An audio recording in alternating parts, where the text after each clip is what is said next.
ஆள் யாரும் தெரியுதா? சுமாரா போலீஸ் கட்ட போறாங்க.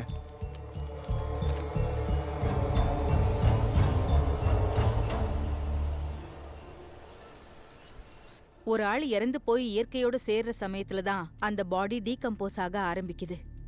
அந்த டைம்ல ஈக்கள் அதுல முட்டையிடும்.